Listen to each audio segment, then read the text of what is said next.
The world's largest group of warships in history was disappearing under violent waves. 30,000 warriors drowning. Hundreds of ships breaking into pieces. The most powerful empire Earth had ever known. Beaten not by armies, not by samurai, but by a wall. A wall built not of stone, but of wood and smart planning that gave just enough time for nature to unleash destruction. The year was 1281. The Mongol Empire controlled 1/5 of the Earth's land surface.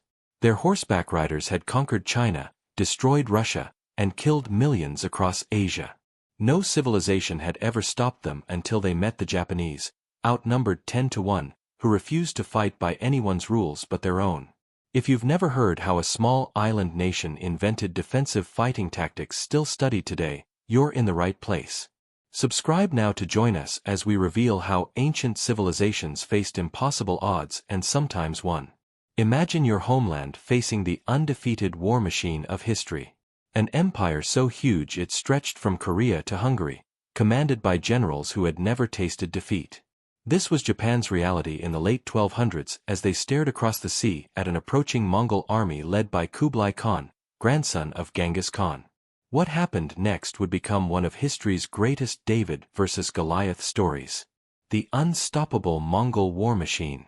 A perfect example of uneven warfare that military experts still study today. The Japanese didn't just survive. They crushed the world's greatest military power through a combination of desperate new ideas, cultural flexibility, and what some still call divine help. But forget everything you think you know about samurai and their code of honor. The tactics Japan used weren't noble. They were ruthless, practical, and in many ways revolutionary. They didn't fight fair because they couldn't afford to. They fought to win. The question at the heart of this story isn't just how Japan defeated the Mongols. It's how the desperate cleverness of a threatened civilization can reshape the rules of warfare itself. And why even today, military planners study what happened on those beaches and in those storms 8 centuries ago. This is the story of how Japan became the first and only nation to completely defeat a Mongol invasion twice. It's a tale of wooden walls and poisoned waters, night raids and dawn sneak attacks, suicidal courage and strategic brilliance. And behind it all, one man, Hōjō Tokimune, the 29-year-old leader who refused to bow to the Khan when the entire world trembled at his name. Before we dive into the craziness of what happened, we need to understand what Japan was facing. By 1274, Kublai Khan had inherited the largest empire in human history. The Mongols had conquered everything from Korea to Eastern Europe, killed entire cities, and built pyramids of human skulls as warnings. Their horseback fighting tactics were unstoppable. Their special bows could pierce armor at 200 yards, and their siege equipment had broken the greatest walled cities in China. Hōjō Tokimune's unthinkable decision. Worse, they had just conquered the Song dynasty of China, absorbing Chinese naval technology, engineers, and soldiers. The Khan now commanded not just the world's greatest land army, but a newly built naval force designed specifically to invade Japan. When Mongol messengers arrived, demanding surrender, most leaders would have negotiated. The alternative was typically massacre, but Japan was different. Fractured into competing samurai clans under the leadership of the Kamakura shogunate. Actual power resided with the regent, Hōjō Tokimune, and Tokimune did something unthinkable. He refused, then executed the messengers. To understand how shocking this was, nobody refused the Khan. Kings and emperors across Asia and Europe had surrendered without fighting, sent their children as hostages, or agreed to crushing tribute payments. Defiance meant total destruction. What made Tokimune's decision even more extraordinary was Japan's military reality.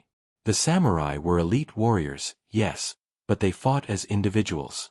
Their warfare consisted of ritualized single combat with warriors announcing their family history before dueling an opponent of equal rank. They had never faced mass horseback charges, coordinated arrow attacks or siege engines. Their armor was designed for dueling, not for deflecting Mongol arrows. Their swords, while masterfully crafted, were meant for one-on-one combat, not battlefield chaos. First invasion, samurai shock and the first kamikaze. The first Mongol invasion fleet arrived in November 1274.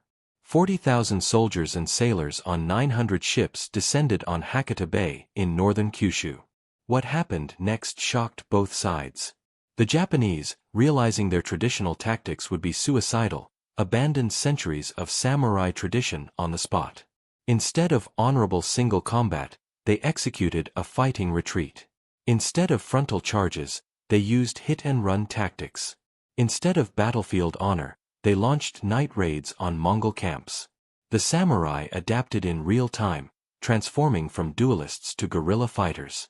Even so, they were being pushed back by superior numbers when nature stepped in. A massive typhoon, later called the Kamikaze, or divine wind, smashed into the invasion fleet overnight. Mongol ships designed for rivers and coastal waters were devastated. The survivors retreated to Korea. Japan had survived barely, but Tokimune knew the Khan would return, and return he did. 7 years later, with the largest invasion fleet assembled before the 20th century, 4,400 ships carrying 140,000 soldiers.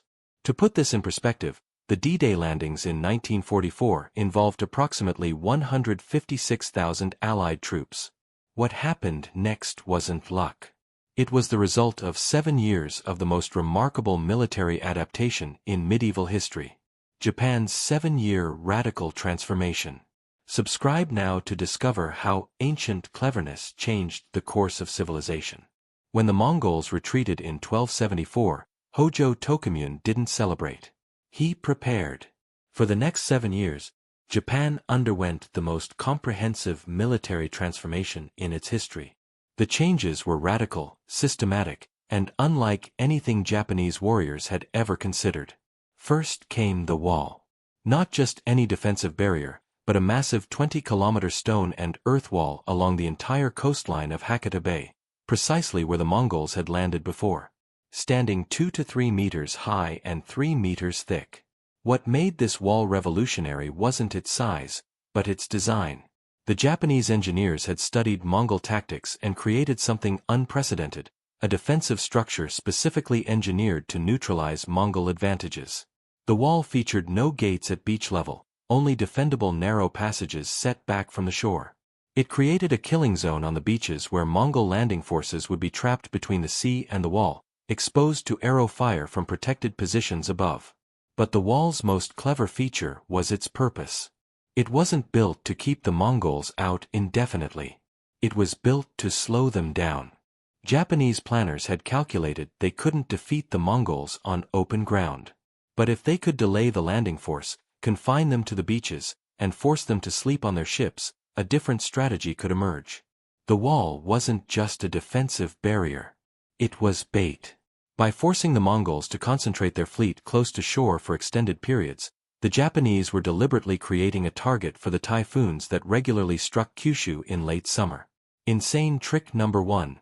The 20 kilometers wooden wall.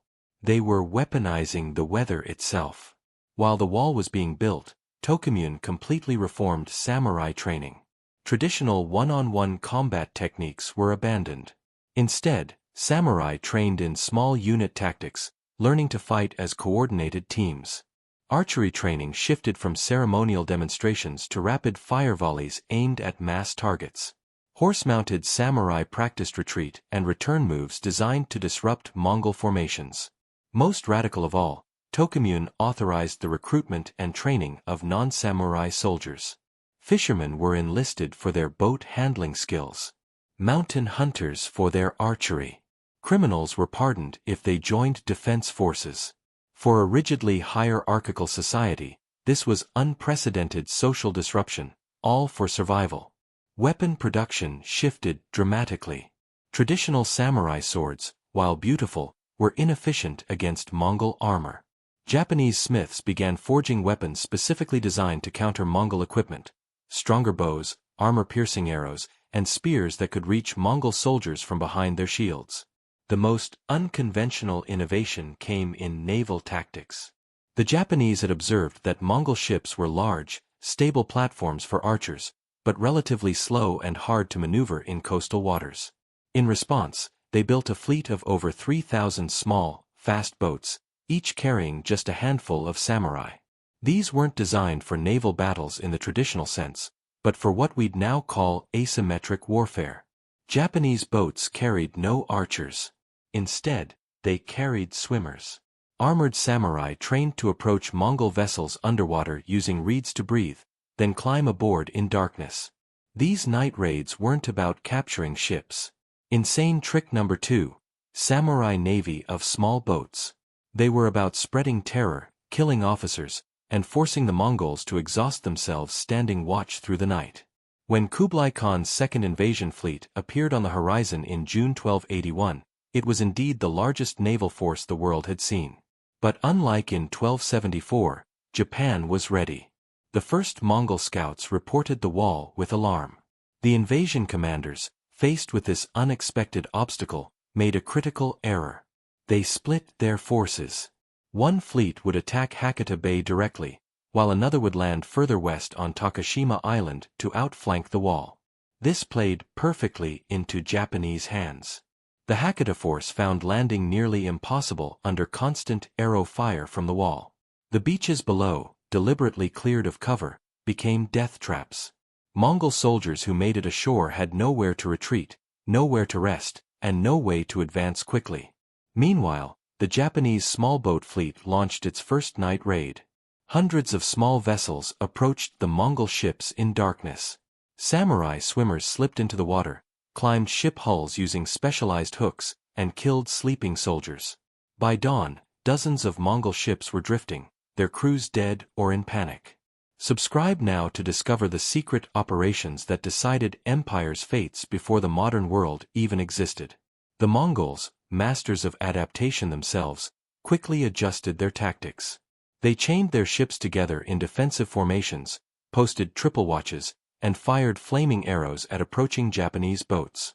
But this created a new problem. Their fleet was now immobilized in tight groups, exactly as Tokimune had planned. Insane trick number 3. Underwater night raids. For 2 months, this strange war of attrition continued. The Mongols couldn't land enough forces to break through the wall. The Japanese couldn't sink enough ships to defeat the invasion. Each night, more Japanese boats attacked. Each day, more Mongol soldiers suffered from crowded conditions, limited supplies, and plummeting morale. Then came the second revelation that transformed our understanding of this conflict. Recent underwater archaeological excavations have discovered something the historical records never mentioned. Evidence of chemical warfare. Ceramic pots recovered from the seabed contain traces of toxic compounds, likely a primitive form of poison gas created by burning sulfur, animal fat, and other materials. The Japanese apparently catapulted these onto Mongol ships where they would burst into harmful clouds that incapacitated or killed in enclosed spaces. The Japanese weren't just defending. They were experimenting with biological and chemical weapons. Recovered Mongol remains show evidence of contaminated water supplies. Historical records note sickness spreading through the fleet. The Japanese had apparently poisoned coastal water sources and used night raids to contaminate Mongol water barrels with toxic substances and human waste. The second invasion, 1281, begins. By August 15, 1281, the Mongol invasion had stalled. Their forces on land were contained. Their ships were damaged and disease was spreading through the fleet. Kublai Khan's commanders were preparing to retreat when nature delivered the final blow. A massive typhoon far larger than the storm of 1274 struck directly at the invasion fleet with ships chained together in defensive formations. Unable to seek shelter or deeper water, the results were catastrophic. Mongol ships smashed into each other before being driven onto rocky shores. The few vessels that broke free were hunted down by Japanese boats. When it was over, approximately 70 to 90% of the Mongol force was dead, drowned, killed in battle, or succumbed to disease and poisoning. Of 4,400 ships, fewer than 200 returned to Korea. The casualties exceeded 100,000 men, a military disaster unprecedented until modern times. The Japanese called it the Kamikaze divine wind, believing the gods had protected their sacred islands. But the truth, as we've seen, is more complex. The typhoon was the final blow, but it struck an enemy already weakened by 7 years of Japanese planning, innovation, and ruthless adaptation. The aftermath of the Mongol invasions transformed Japan in ways that would echo through centuries. In the immediate days following the typhoon, Japanese warriors launched a merciless cleanup operation.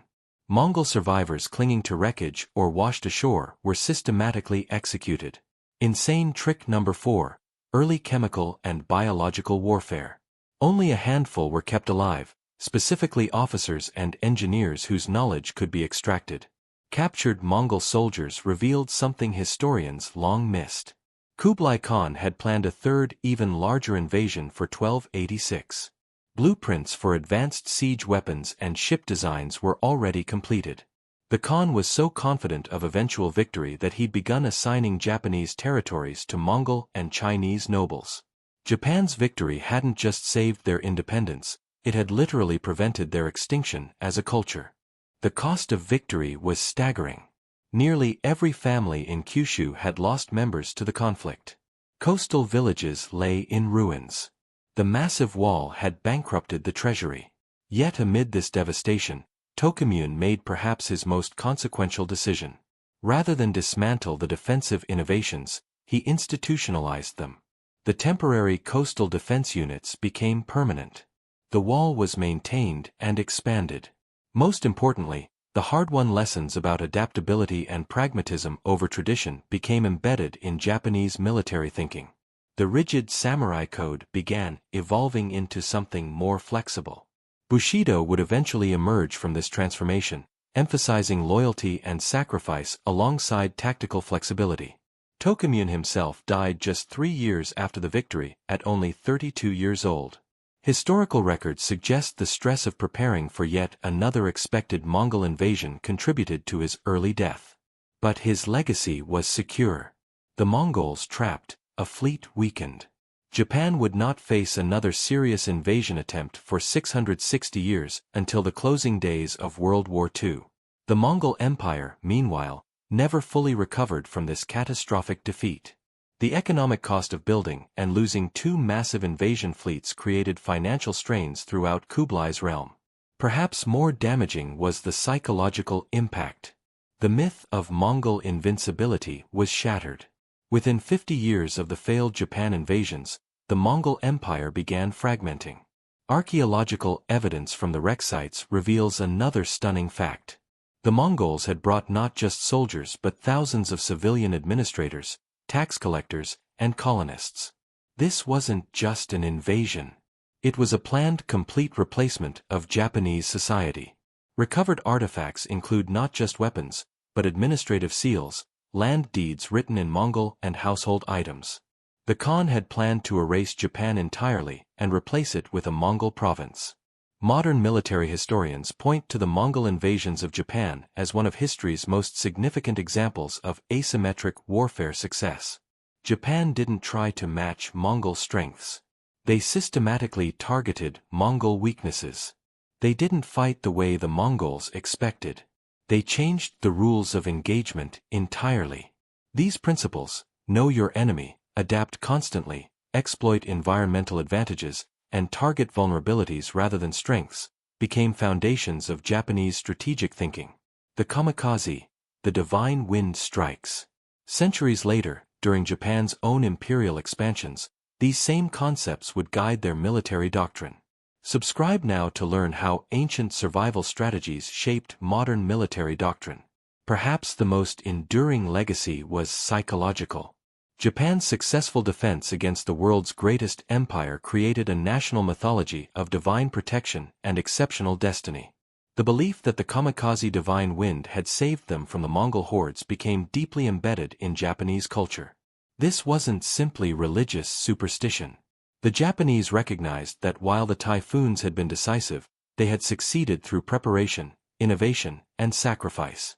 The Kamikaze became a symbol of this partnership between human effort and cosmic forces. This concept would resurface dramatically during World War II when Japanese pilots adopted the name kamikaze for their suicide missions against Allied ships. A desperate echo of the defensive innovations that had saved Japan 8 centuries earlier. The wooden wall that had bought crucial time eventually crumbled back to earth. Yet, archaeological excavations in the 1980s and 90s revealed its sophisticated design. Unlike European fortifications of the era, the Japanese wall wasn't built to withstand siege engines. It was designed with multiple defensive layers, each exploiting Mongol tactical weaknesses. The wall alone didn't defeat the Mongols, but it created the conditions that made victory possible. Aftermath, execution, and archaeology. Perhaps most remarkably, Japanese records show that Tokimune had contingency plans even if the Mongols had broken through. Rather than conventional defense, he had prepared for a scorched earth retreat into the mountains with hidden food caches and guerrilla warfare plans that could have sustained resistance for years. Japan was prepared not just to fight, but to wage a multi-generational war of attrition if necessary. A level of strategic depth unheard of in medieval warfare. The technological innovations born of desperation left lasting impacts. Japanese sword design evolved rapidly after exposure to Mongol armor. The distinctive curvature of the katana. The iconic samurai sword was refined during this period specifically to cut through the leather lamellar armor of Mongol warriors. Japanese archery, which had been ceremonial and individualistic, transformed into a tactical system emphasizing rapid fire and coordination. Even Japanese castle design was revolutionized. Before the Mongol invasions, Japanese fortifications were relatively simple. After experiencing Mongol siege tactics, Japanese engineers incorporated multiple defensive layers, false gates, and specialized archery positions. Innovations that would define Japanese castle architecture for centuries. As the wreckage of the Mongol fleet washed ashore in the weeks following the typhoon, Japanese warriors collected a ghastly but valuable resource: Mongol weapons, armor, and military technology. Legacy. How this victory forged modern Japan. These artifacts would be studied, reverse-engineered, and incorporated into Japanese military traditions. The Mongols had come to conquer Japan, but instead they inadvertently armed Japan with the knowledge that would help forge its military future.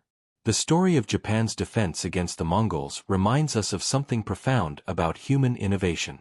When faced with overwhelming odds, societies can transform themselves with astonishing speed. The Japanese abandoned centuries of tradition in favor of pragmatic survival.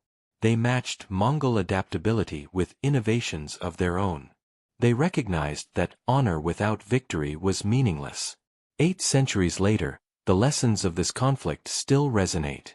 Militaries worldwide study the Japanese defense against the Mongols as a classic example of asymmetric warfare success. The wooden wall that bought time for the divine wind represents one of history's great examples of how infrastructure, strategy, and natural forces can combine to defeat seemingly unstoppable adversaries. The beaches of Hakata Bay today are peaceful tourist destinations. Few visitors realize they're walking on ground where one of history's most consequential military engagements unfolded, where the course of Asian history pivoted on the weathered wooden posts of a wall designed to buy time, and where the largest invasion fleet the world had ever seen vanished beneath the waves. What Japan accomplished wasn't just military victory. It was cultural survival. Final thoughts. The lessons of asymmetric warfare. Had the Mongols succeeded, Japanese civilization as we know it would have been systematically dismantled, its distinctive art, philosophy, and social structures replaced by Mongol administration. Instead, Japan not only survived, but emerged stronger, more unified, and with military innovations that would influence its development for centuries. The forgotten battles that preserved entire civilizations are waiting to be discovered. Subscribe now to explore how ancient ingenuity, desperate innovation, and sometimes sheer luck determined which cultures would survive to shape our world.